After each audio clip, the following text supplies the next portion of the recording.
Yes, there she is, the Rube Goldberg door opener upper. Sure, I know they have a gadget called an electric eye that does practically the same thing. But that's no good for a waiter. You see, the electricity might give the waiter a shock, then he'd forget to come back to pick up his tip, and he'd lose his professional standing. How does this door opener upper really work? It's very simple. But watch close. Now here's what happens. You see, waiter places cat B on pile of dirty dishes A. Now cat B sees mouse C. Of course, this is a stuffed mouse because he must be used for the next waiter. Now cat jumps on mouse C, causing lever D to lift lighted candle E, which ignites fuse F and sets off bomb G, opening door H very gently. Well, folks, I suppose there are one or two among you who think that my inventions are a bit ahead of their time. A shade fantastic, perhaps. All right, go on and say it. Downright screwy. But let me tell you something. I've got lots of company, genuine inventors, guys who've got their stuff protected by the United States Patent Office. And believe me, some of it needs protection, if you know what I mean. For instance, now here's an invention that was granted patent number 556248 back in the year 1896. But don't ask me why.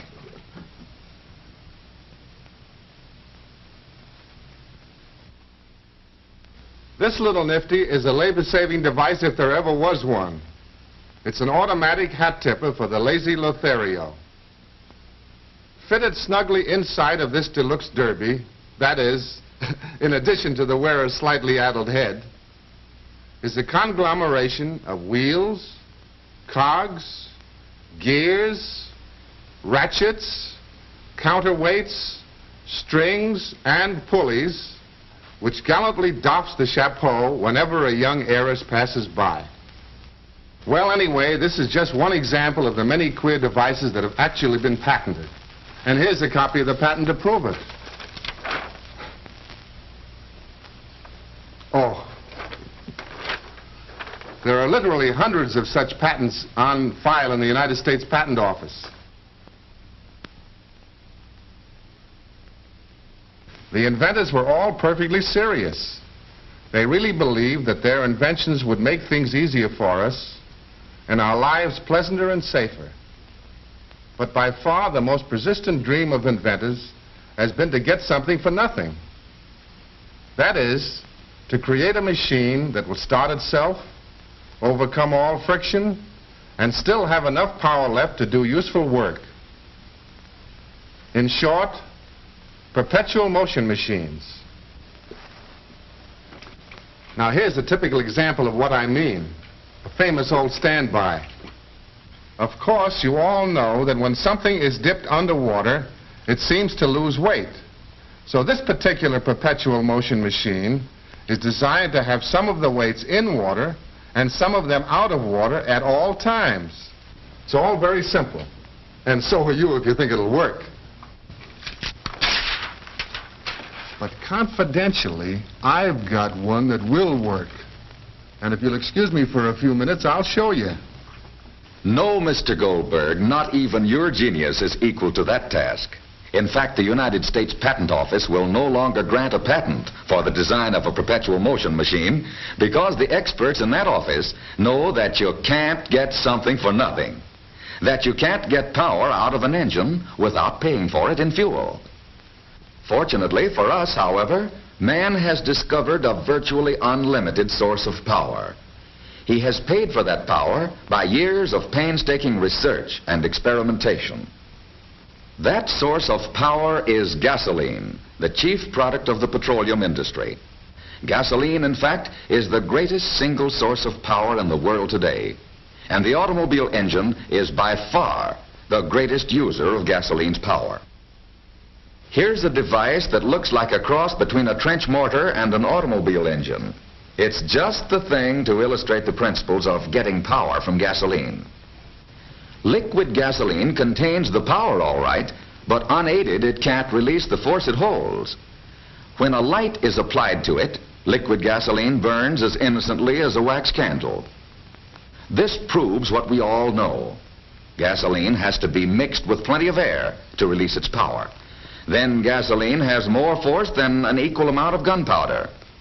Into the first cylinder goes a mixture of air and gasoline. Into the fourth cylinder, an equal weight of gunpowder. When the cylinders are touched off with an electric sparker, the swoosh shows lots of power. When a piston is put into these cylinders, fueled again with gunpowder and a mixture of gasoline and air, a better test of power will show up.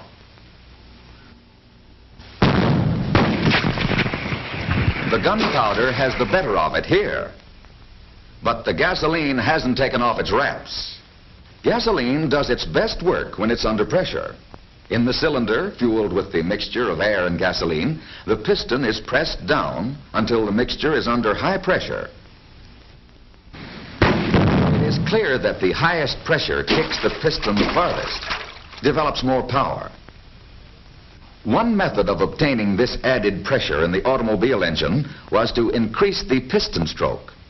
But when carried beyond a certain point, the engine starts to knock. So several other changes were made to increase power without causing a knock. First, the piston top was redesigned so that it will mix the air and the gasoline together more completely. In the latest engines, the roof of the combustion chamber around the intake valve has been lowered just a fraction of an inch. But that was enough so that now the gasoline is mixed with free air and compressed more for more power. Today, the driver of the motor car doesn't get something for nothing, but he does get more power than ever before from the gasoline he buys.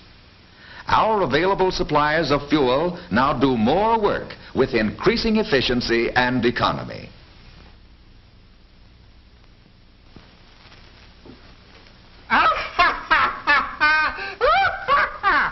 Folks, I've done it. I've discovered the secret of perpetual motion. Yes, sir. Long, long after you and I have departed from this earthly scene, this machine of mine will be working on and on and on and on, never stopping for Sundays, holidays, or bank nights. On and on and on and on. Oscar.